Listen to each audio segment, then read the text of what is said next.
Well, welcome to this week's episode of Sports Back Talk with Boley and Ringer, and we're get our hair all in place. Let's talk Wild.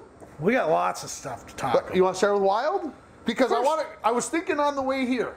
I was thinking, Boley made a prediction that the Wild had 4 very tough games, and I think you said 1-1 and 2. Is that what you said? No, I actually did worse. I said 0-3 and 1. 0-3 and 1. So they went 2-0 and 2 according to Brucey on the radio this morning, and he was pretty happy with that. 2-0 and 2. Before we get on with that, we got lots. We got tons of stuff. Tons. We'll try to make it within a half hour, but just so everybody knows what the heck we're doing. We haven't kind of told people lately. I guess if you jump on Channel 7 and start watching, wonder why 2 little chunky guys are on the TV talking sports all the time.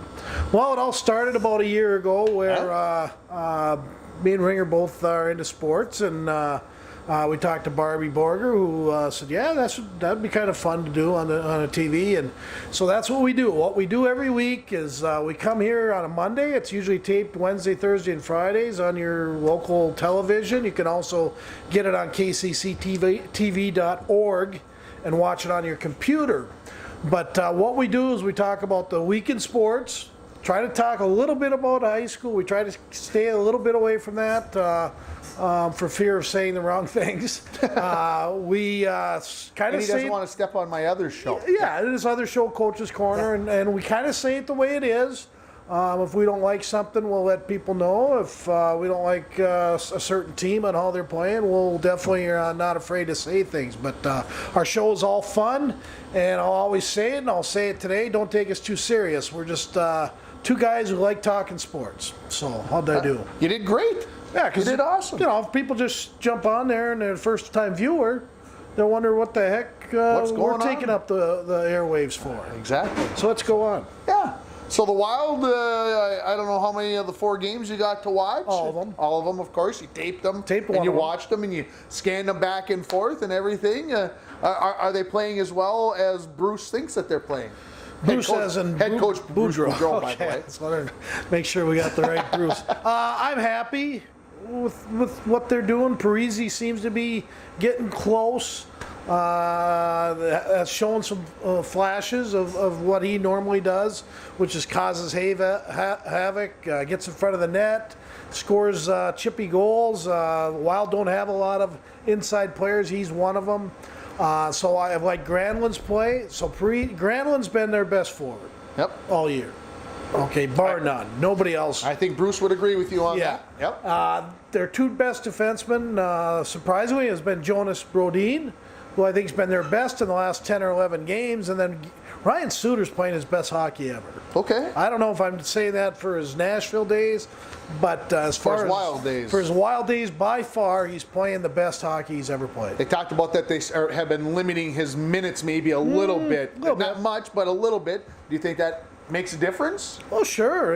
The thing is, he's a type of player that can play forever. He's got a type of metabolism, work ethic. He's just physically strong, farm strong. He doesn't work out on the weights to get stronger, but he's just a farmer strong guy type of guy, and but just playing great. Moves the puck. He's been offensive. He's shooting more, and I like it. I think you said last week when they get Scandella back, they'll be even better, and they got Scandella back, and it seems like things. He seems like he's playing well. He's played well. Again, it takes a couple games to get back. The big loss though is going to be Folan. That's a big loss. He was playing into a top 4 role, and Scandella was kind of on the outside looking in, but now Scandy's back in there, and Folan was playing good enough to get top 4 minutes, and hopefully with this injury, he's going to be out 4 to 6. It takes another month to probably get back to 100%, but they did bring up a new kid, is Olofsson. Yeah. And he's been in the system now for about 4 years. They've been waiting for him because if you watch him, he's fun to watch. He's a lot like Jonas Brodin. He's smart, skates really well, doesn't make a lot of mistakes, but he can't stay healthy. He's always injured, so he's going to get a look-see here. I see they kept Mike Riley down in the minors for now. They needed him back when their power play wasn't going. The power play seems to be moving the puck a lot better. So I think the Wild's doing well, and I give full credit to that coach. I'm not a big fan of giving coaches a credit because I'll always take the good players. I've said that a million times. But with this group of Wild players, it's a very tough, tedious group to coach. It really is. They're tough to figure out, and Boudreau's starting to push the right buttons, and the guys are starting to work hard for him. What's coming up with this week? They got Vancouver, Calgary. Who did I miss on Sunday? I can't. Well, it's probably the easiest of the West Coast trips. The LA, San Jose, Anaheim thing's a nightmare. Right. You go out there and you can win one of those three, you're doing good. But this is Calgary, Vancouver. I would guess Edmonton's in the mix. Must be Edmonton because they got Winnipeg Tuesday, twice Friday, already. Saturday. I think is what it is, if I remember right. Yeah, so that's no easy task. Vancouver always plays. All three play really well at home, as do most NHL teams. And again, you got to be playing good every night. You can't take any nights off in the NHL. Does it get more physical as they go out west, or does it get softer? And I don't mean that in a wrong way. Does it get more physical or less physical playing these teams? Or doesn't it matter? Vancouver, Calgary plays a little in your face. They have to. They don't have the talent that the Wild and most of the Western teams have. Edmonton has tons of skill. So as far as out west with Edmonton and Vancouver, definitely not. That's the reason I think they brought up Olofsson, and they can play him instead of Prosser, where Prosser adds a little more physical presence, where Olofsson's more skill. They're going to need as much skill they can when we get to all watch Connor McDavid, the best player in the NHL, even maybe a step above Sid, but Sid's leading the league again. Yeah, he put a nice one in. I don't know if you saw his goal on Saturday. I was listening to it on my way home from the Prep Bowl on Saturday. I was listening to the Wild on XM, and I flipped it over back one station, and it was 3-2. New Jersey was up, and they had just pulled the goalie, and the color commentator gave the description of Sidney's goal and how he curled it out of the guy's legs and then put it up top shelf. Well, I got a chance to see it Sunday morning on SportsCenter, and I'm like, that's just exactly. He did a great job of describing how he curled it out and scooped it out between the thing and then just waited and then to put it up on the top shelf. It was a pretty nice goal. And it was a typical Sidney Crosby goal, and those guys all know where the puck's going to go because as Gretzky has always been attributed as is he knew where the puck was going to go. He didn't necessarily get there first, but he knew where it was going. But if you watch that goal, the Sidney Crosby goal, okay, first you got the goalie pulled, so you got 6 Pittsburgh Penguins, probably one out the point. I think one was sitting out the point. 4 of them were in the scrum.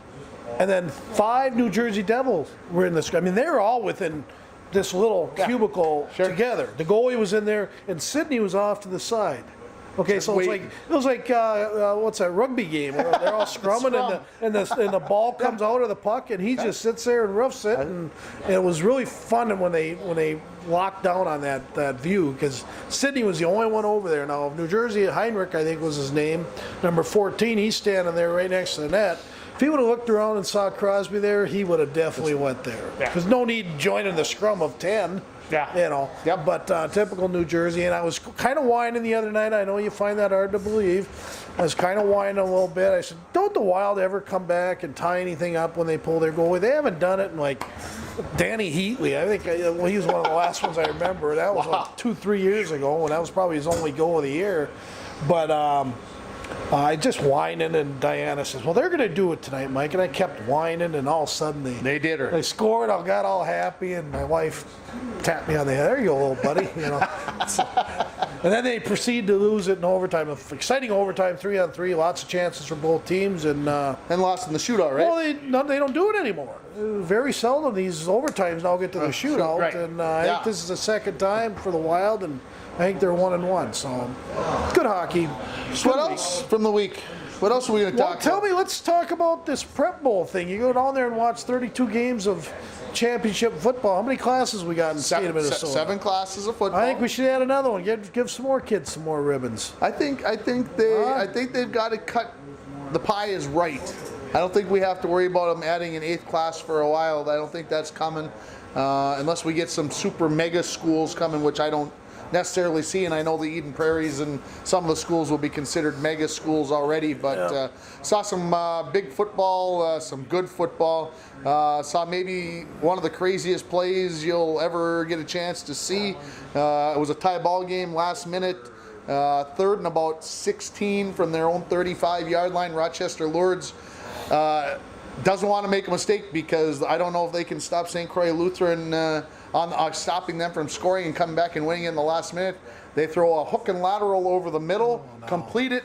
The guy gets the lateral and he heads right down the middle of the field and he gets to about the 32-yard line, and left-handed, while he's running, he just chucks it over his shoulder. And there's the number one player for Rochester Lourdes running down, and there ain't a person within 15 yards of him. And he had to kind of slow down and catch the ball. And when he caught the ball, the guy turned that was going to tackle the guy who threw the ball initially, and knocked him out of bounds at the 4-yard line. Well, when they went back and showed it on replay, the guy who made the second lateraled it at the 32, and the other guy caught it at the 27. Okay. Well, that's a forward lateral from where he let go of it. 32 on their side. Yeah, 32 to the 27. Definitely for him. And the referees, of course, were behind the play. With only 5 officials, they couldn't get in front of the play. And Rochester Lourdes proceeded to score on the next play and won 42 to 35. Oh, so that wasn't the last play. So that was the second, really the second last offensive play in the last minute of the game. So it was very exciting. Got to watch the big schools, Eden Prairie, and Totino Grace, pure physical battle of football, no finesse there, good stuff there. Got to see Grand Meadow win their 4th straight championship, their 50th game in a row. Where is Grand Meadow? Grand Meadow is south and east of Rochester, south of I-90. So matter of fact, kind of by Caledonia. Caledonia and Grand Meadow and Rushford Peterson, all 3 of those schools right below I-90, all made it to the state championship game. Caledonia won big 61-12. They've got a quarterback that is very, better very than good. Leidner? We'll get to him later. And yes, better than Mitch Leidner. And so saw some good stuff. I don't know, have you been inside the U.S. Bank Stadium yet? No, I have not. I used some bad words about it when I first got there on Friday because you get stuck. You can't. It's not like the old Metrodome where you could go sit someplace and then you could just move like in the bleachers and you could move and around and every place else. Once you go in a door, you're kind of trapped into this little area, and that's how they've got it designed so that it's called crowd control. Crowd control, and these 5,000 people have a bar and food and everything, and that's their 5,000. That's where those people have to worry about. You don't have. You can't go scattering around. Well, you don't get to scatter around if you got the good seats in the middle between the 20s. You kind of get your area, and you are kind of, I shouldn't say stuck in there, but you go down the stairs, and then everybody else on the ends and the upstairs, they're kind of in their area. So it is spacious. I cannot believe it. You do not really feel like when it's light outside, you don't feel like you're indoors watching a game. It was impressive. I did have a chance to go sit up in the coaches suite that the Coaches Association had. Great view from up there. A very much a thing to behold, a thing to go see. Everybody should get there. I know the tickets are crazy, but if you can get there for some other activity, some other action, obviously go take a look at it. It is pretty nice. So now, if you go out in the concourse, you cannot walk around the whole building. From one round? You couldn't. Start at point A, I can't walk all the way around and get right back to point A. You can, I would say, during a Vikings game, you couldn't this past weekend. They had 1/3 of the building completely. Just because they didn't want. Because they didn't want to have to clean it and run around and everything else. But yes, you can walk around in the main concourse. You can make it all the way around. Okay. But once you get into those seats that are between the 15s, 10s, 20s, somewhere in there, you've got to go down the stairs. And once you get in there, you got to go back up the stairs to get back into the general public, if you will. So, and I'm guessing also that the reason they didn't have a review is because you can't do it during the regular season, which is good. I mean, all of a sudden now we got big cameras. Let's show that. And the coach from St. Croix Lutheran was very democratic about the call. He was asked about it, and he basically said, "I'm sure the referees missed calls against us as well in the game, so let's not worry. Let's not worry about that one call." So he definitely took the high road in a game that you only lost, like I said, by a touchdown in the last minute. It was difficult, I'm sure, for him, but he took a very high road, and I got to give him a lot of credit. Absolutely. Now I watched one play during the whole thing.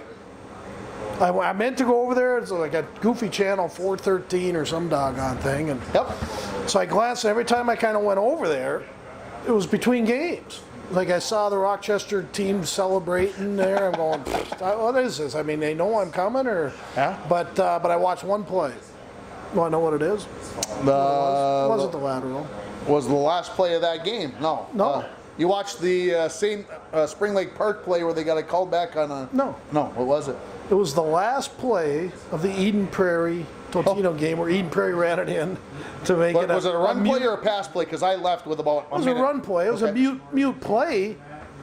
They called the game. They didn't let them go for an extra point. So they just called it. I said, well, I kind of wish I would have. I heard there's a lot of penalties, a lot of flags in that game. Is that true? There was a lot of flags in that game, a lot of extracurriculars, a lot of tension between those two teams. Eden Prairie had lost to Totino Grace the first game of the season, 17-14, and I believe Totino had beat them the year before as well. So that's 3 in a row for Totino Grace. Wow. And of course, the Star Tribune made a big deal about the fact that they're only 4A by enrollment, but they're playing up with 6A, and because there's no recruiting at either one of the two schools. So overall, you'd recommend that as a good Thanksgiving weekend. Prep Bowl, if you like high school football, you like going watching football. Get the 2-day pass, $20 for the 2 days for me. Nice. Get a wristband. Watch 6 football games. Watch a bunch of towns you've never heard of, and then you find out where they're from. And you find out what other offenses and defenses. If you're a football head like me, that's a good time to go watch some high school football. Very good. Where next? Vikings or? Let's go Gophers. Let's talk Vikings. What is it about Detroit? What kind of soul did they sell to win to be in 11 games that were decided by 7 points or less? Real simple. They tried to win the game. The Vikings tried not to lose. Not to lose it. There's a perfect example. I mean, you got a quarterback who can't throw the ball more than 5 yards downfield. Okay, let me ask you. The corners and safeties are just coming up, and eventually they're there. I understand throwing those every once in a while because the offensive line is porous. There's a lot of banged up offensive lines right now. I agree. Now, you go around the NFL, Cleveland has lost. Everybody's lost their offensive line. So you adapt. So you adapt. And my answer is, okay, you keep a tight end in, or you keep a fullback in, somebody to give a 6th and or a 7th blocker. You don't have to send 5 receivers out. You can send 3 receivers out and get 3 guys out there that can run a 15 or a 20-yard pattern. So, like you said, the corners. When's the last time you've seen 5 wideouts on the Vikings offense? When's the last time you haven't seen them end up with 5 receivers in the pattern? Well, they're all out. They're all running 5-yard ends. That's what I'm saying. My point is, let's spread them out, and if they blitz, chuck the ball. I mean, eventually you got to get these teams out of it. And I'm sorry, this is bad coaching. Okay, you can't sit there and continually throw 5-yard pass patterns. Okay, I'm not a football coach, but I know. Would Tom Brady disagree with you? Tom Brady? Yeah, because Tom Brady is the master of the 5-yard chuck. But he does that for a little bit, and then guess what? And then he sends it up top to big for 6, Gronkowski or Hogan or. And I agree. I mean, this to me is Ray Shermer. I'm sorry, Norv Turner. You guys have been doing this too long. Okay, and I'm serious about this. I get so tired because I'm not a professional football guy, but I can come up with a game plan better than these guys. And I'm not bragging. I'm not saying this or that. I just know for a fact that I could put together something like this. Bradford, we spent a 1st-round draft pick on him. Possibly a 4th. And possibly a 4th to throw 5-yard ins and outs. Well, and here's my thing. I'll go back to high school football. We used to, when I was coaching, we used to run a 3-step drop on a lot of patterns. Yep. Okay? So a three-step drop gives you a chance to run an out, a slant, and in. These routes that you're talking about that the Vikings are running. But it also gave us the ability to be able to go 1, 2, 3 and throw the 35-yard fade pattern down the sideline, throw it out on the outside. So if we can throw a 35-yard pass on a 3-step drop, then the Vikings should be very easily be able to throw a 35-yard pass. And the other thing is, can we roll the pocket? Can we get Bradford to roll out? I know he's not. I know he's not as fast, but can we roll him out so that he's not a sitting target back there? Can we make a protection where everybody kind of keeps him protected? To me, it's so simple. I agree. This whole thing of throwing 45 5-yard passes has got to stop. I agree it works 35 out of the 45 times, but the other 10 times you got to chuck it down the field a little bit. What are they talking about? During the meetings, team meetings.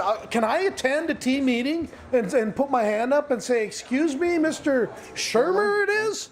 What are you doing?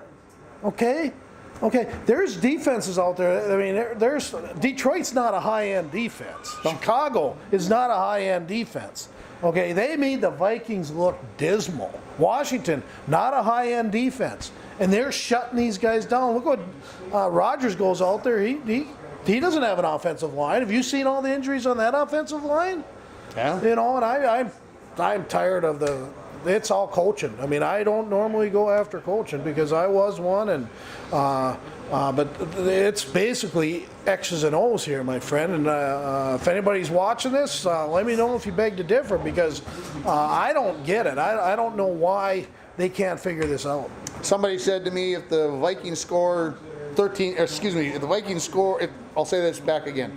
If the defense holds the other team to 16 points, we should win. Should win every time. And I said I can't disagree with you one bit. If the other team only scores 16 points like Detroit did, we should win. Well, these numbers might surprise you. Okay, under Norv Turner, the Vikings' points per game was 19.2. Under Ray Shermer as offensive coordinator, their points are 19.9. Okay, offensive yards, now let's take into consideration what they got out of the 19.2 and the 19.9. How many defensive touchdowns? Okay, so those are counted in that thing, and it would be a lot lower if we didn't get the defensive. But the other one was under Norv Turner, 292 yards a game. Under Shermer, 297. That's scary. Okay, it wasn't working before, so we're going to bring Shermer in, and we're going to do the exact same thing he was doing. I'm tired. No more excuses on the offensive line. They're there to play. If you guys keep making up excuses, I'm done watching. Well, and the thing to me is, if you've got an offensive line that can't do certain things, then you do something to help them.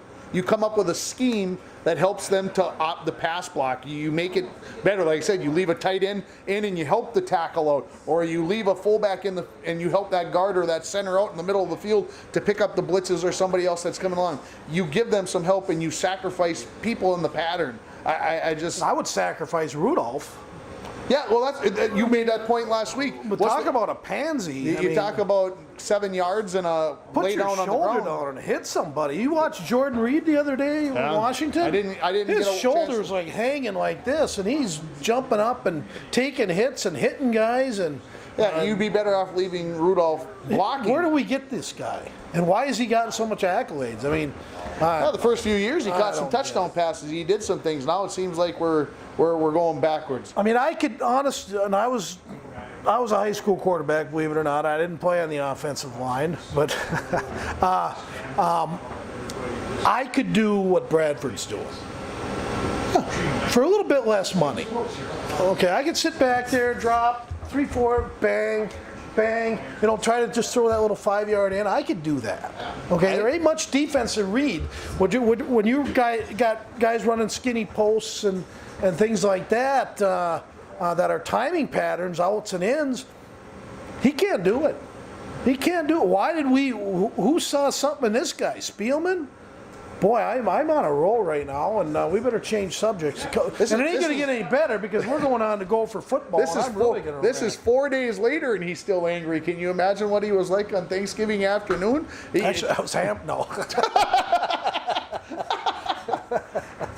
For some reason, Michael wants to talk about Gopher football for the first time all year. He wants to talk about. I do want to. All right, let them have it. Okay. Because I know it's not going to be good, so you might as well just let her go. Now the new who's the new big shot? The new Tracy Claeys, the head coach. I said big shot.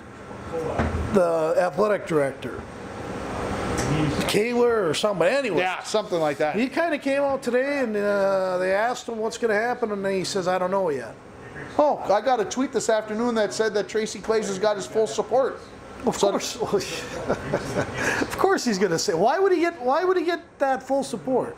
I guess he's not the one that threw the 4 interceptions. And didn't drop the touchdowns and didn't run the wrong route, and yeah, Mitch Leidner had a poor game in the second half with the 4 interceptions. I agree, but his defense didn't do him no favors. His offensive line, and I'll go after their offensive line, absolutely could not run the football, and that is what the Gophers pride themselves on. They absolutely could not run the football in the second half for whatever reason. And that basically, of course, give Wisconsin some credit on that. And they actually made the Gophers one-dimensional, made Mitch Leidner try to beat them with his arm, and that was a But didn't recipe Leidner for a look win. good in the first half? I thought Leidner looked Again, good. they went back. I remember the Vikings. I talked about this 2 weeks ago. How they took their foot off the pedal, and all of a sudden, okay, we're going to try to run some clock, and we're going to try to win this game in the third quarter. You don't win football games in the third quarter. You go for the throw. You attack. I think the difference in the first and second halves was the Gophers were able to run the ball very, very effectively in the first half. They were not able to do that in the second half, and the Gophers became one-dimensional, and that dimension is obviously their worst dimension. And the reason why I think Leidner looked good throwing the ball in the first half was because Wisconsin didn't know whether they were running or throwing. They were guessing. The Gophers had them off balance. Something happened in the second half, and like I said, and then once the Gophers got behind 24-17, all kinds of bad things were. Well, my prediction, he's gone. Okay, that's my prediction. Doesn't mean I'm right. No chance. Doesn't mean I'm right. No chance. Here's the deal. I actually started following people on Twitter that had Gopher football ties, just to listen and hear all the bantering and hear all the, because it was good discussion. Okay? And it was amazing. I mean, we're talking boosters and we're talking high-end officials over at the University of Minnesota who are sick and tired of how many years now? 13 in a row for the Gophers. How many days is that? Like 4,322, I think I saw it as on the tweet. And they had the game. They had that game won. They should have won that game. And did Wisconsin even have to? Were they even playing for anything other than pride? Well, they're playing for a chance. If they had lost, they would not have had a chance to make the. Well, they wouldn't have. No. Let me finish now. They would not have had a chance to make the Final Four because they would have had a third too many loss. losses. They wouldn't have been able to. But they'd already clinched the spot. If they win on Saturday, they theoretically have a chance. They're the number 5 team right now. Any one of those teams above them stumbles on this weekend, they're in. Well, that's Ohio State. There's their chance. Ohio State wins by 24, by the way. Against Wisconsin. Well, but it's Penn State that plays Wisconsin this week. It is, isn't it? Ohio State is dead in the water. Okay. They have no games to play. And I've got people on ESPN that are predicting that Ohio State is going to go from 2 to out of the top 4 because they don't play this weekend, which to me is completely and utterly asinine. It has hurt some teams the last couple of years, though. To me, there's no way that Ohio State cannot say that they have got one of the best resumes in the nation. If they don't make the top 4 because they didn't play this weekend, it's an absolute travesty for the college football playoff. I would probably quit watching it. It has nothing to do with the college football playoff. What doesn't? It has to do with the Big Ten going from the Big Ten to the Big 38. Well, maybe, because Penn State, but SEC's got 14 teams just like the Big Ten does. Yeah, but here's an example. Who'd the Gophers play this year besides Wisconsin? Penn State. They played Penn State and lost in overtime. They should have won that. Should have won. They lost in overtime. Beat Iowa. Well, should have. Gotta use the word should have a lot with the Gopher football team. Yeah, but Iowa just spanked the crap out of Nebraska this weekend. Yeah, well, by 30 points. Gophers should have beat Nebraska too. That's okay. They should have. We actually had to play against Armstrong. I'm sure Iowa didn't have to play against that. It's a big different team with Armstrong in the game. But anyways, here we go with the Big Ten, which is now the Big 16, 14. So now, strength of schedule, Penn State didn't have to play Michigan. They didn't have to play Michigan State. Well, maybe they did. They actually beat But Michigan State's 3-9, and that doesn't help you. But I'm just saying that's how you get the formula where Wisconsin already clinched their side of the bracket, and the 2 best teams in the Big Ten overall Played on Saturday. Where All right. Michigan and Ohio State, neither of them are playing in this game. So you tell me that's working. They tried that with the Legends in the, what was it called? I even forget, people. The Legends in something else divisions, and they try to keep Michigan and Ohio State on separate sides, and nobody knew who was in which division. At least with the East and West, you kind of have an idea which division somebody is in. But Go for football, Big Ten football, thumbs down. Where are we going next? Big Ten football, thumbs down. Thumbs down. They're going to have two teams. Didn't we talk about They're this going to have SEC? two teams. Oh, the SEC They're going to have two would teams just- in the Final Four. No. No, Clemson won't lose this weekend. Who are they playing? They get State? Virginia Tech in the ACC. Well, no, they aren't going to lose. Va Tech, here go Hokies. The Vic brothers showing up? Or? No, well, okay, so if Washington beats Colorado, does Washington take that fourth spot if somebody stumbles? If somebody stumbles. Well, first of all, they aren't going to beat Colorado. But if they do, if they happen to get lucky and beat Colorado, I think the top four are made as long as Clemson wins. Okay, Those are set. okay, fair enough. Fair enough. Gosh, can we talk about something where I'm going to be in a good mood about something? Can we talk? Jeez, we already talked about hockey. If we can't get you in a good mood with Let's hockey. talk poetry or something. Did you ever write poetry to your girlfriend or wife? No. I No, did, not- but I didn't write it. I had my buddies write it. No, I didn't write anything like that. I just said it the way it was. What do you got? FE Poetry. Oh, see, we got a. That's the tree. It's a Poe tree, Edgar Allan Poe tree. Okay. It's heavy. See, Edgar Allan Poe is It's some heavy. big brain stuff. Edgar Allan Poe, he was out there. Our good friend Dave Skorak. FE, Minnesota. We call ourselves Iron Men, FE. Huh? Yeah. Nice. Dave Squart, Nice. that's right. Thanks for showing up, Dave. That's all right. Yes. That's all I got. That's all he's got. That's Pete all. Gurley, that's it. So I brought up poetry, and the whole place just stands up. Bronco hockey, couple Yeah. of losses over the weekend, 4-0 to Virginia, 3-1 to St. Paul Highland Park as they get their season started. Watch the Virginia game. Yeah, and like I said, I was at either game, however you want to say that. Well, Falls outshot in both games. Yeah, and both a couple kids are having a hard time finish right now. They got Nemec back on D. Not sure if that's affecting much, but he did well back there. Virginia had a really nice first line, very young, a junior and two sophomores. Okay. The junior's kind of he's going to have a hard time if he retaliates the way he does. So you can't hit him, or he'll take a stick and he'll slash you. Even seen a butt in that the ref missed. Of course, my angle's a little better. A little 20, I think it was 27, gave one of our guys a butt end, which I was surprised it didn't get caught. But Virginia has a very talented group of about 5 or 6. Should be really good next year, barring these couple goofballs on that team. But, Okay. Anyway, didn't get over to St. Paul Highland Park game. George McDonald told me on Sunday, though, when I was over watching Squirts and Bantams, and I go over to the arena and watch all that stuff. But he told me that Highland Park got some co-op help from a couple other St. Paul schools, which makes their team a little better. So, and he said we definitely outplayed them, Bully, but the kids are struggling to put the puck in the net, and I'm sure they got some drills set up for that today, and we'll see. Yeah, and I think that's one thing that I think that George and probably the whole staff and probably the team knew that they were going to have. Maybe they don't have that sniper, and they need to get to the net and make some traffic, and they'll get better at it. I don't have any doubts about it that this team will recover. They get Tony Kuchar and the Little Falls Flyers coming up on Friday, so we'll see what. Anything Saturday or just the Nope, one just Friday? just on Friday. Okay, and girls play Fort Francis tomorrow. Girls got Fort Francis and then head to the cities for Woodbury and Cottage Grove over the weekend. So the Fort Francis Muskie game over at Ice for Kids on Tuesday night at 7:15 ought to be a good battle. The girls are playing well right now. A couple of big wins through the first 3 games. They said at 2-1. The Bronco swimmer boys swimming and diving team had their first practice on Monday the 28th. So all the winter sports now are in practicing and in full force. And Little Fort girls basketball gets started on Tuesday night. Okay. And the Bronco girls basketball team on Thursday night.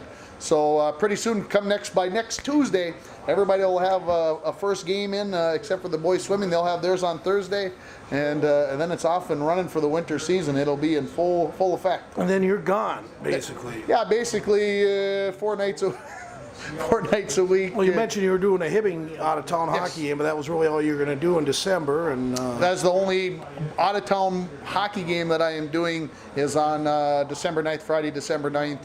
Everything else except for the Christmas tournaments are in town. So okay, well, we might be able to hook up because we got another guy that's going to help out. So I told him he could definitely have some of my games, and I'll jump up in the radio booth if you need me.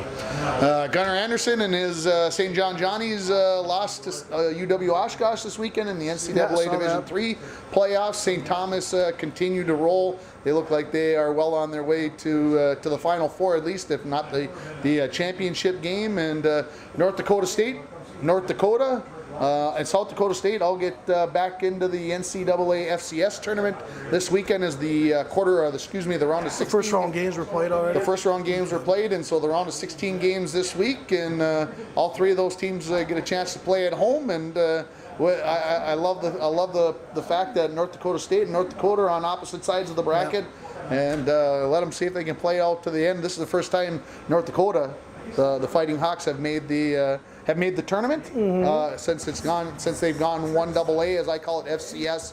And so good luck to them, and good luck to the Bison, and of course South Dakota State. I'd love to see them do well as well, because my nephew goes to school there. So well, of course, then you gotta. We got. Who do the Bison play? NDSU. Do you know? I wrote it down this morning. You're going to test. They play San Diego. They beat Cal Poly. Wow, the Chargers. Yeah, the San Diego. Yeah, Phillip Rivers showing up at not San Diego State. San Diego. It's okay. Anyway, so that's university. Yep. So that's who they get on Saturday. I believe it's at 2:00 our time, and so Monday night game tonight. Monday night game, the Pack and. This is 2 nights ago. As you watch us, Pack plays the Eagles. 3.5 point spread. Eagles are favored. Who do you got? I'll take Philly at home straight out. Don't need the points. I think they win it. That would give the Pack 5 losses in a row. Yeah. High scoring? Yeah, probably, because I'll just give you my prediction. 34-27. Philly. 34-27. Is Jared Cook going to get a touchdown, the tight end for the Packers? Whew. You got all those offensive weapons. You got Devontae Adams. You got Jordy Nelson, Randall. Does that matter because you got him on your Yeah, it matters a lot. I'm like, where in the heck is he going with this? My nephew said, "Oh, play this Cook. We just picked him up. Play him ahead of Eford of Cincinnati." Well, Eford goes out and has 70 yards and a touch. I'd already have a win. Now I got to go through Monday night. And the stress. And I'm not watching it. I'm going to fantasy football addiction class. Anything else? I don't have anything. Another good show. And again, remember what we're doing here. We're just out having fun talking sports. Don't take us too serious. Don't forget, we're here at Looney's Brew. Looney's Brew. This is where we like it. Yep. Thanks, everybody. Yep.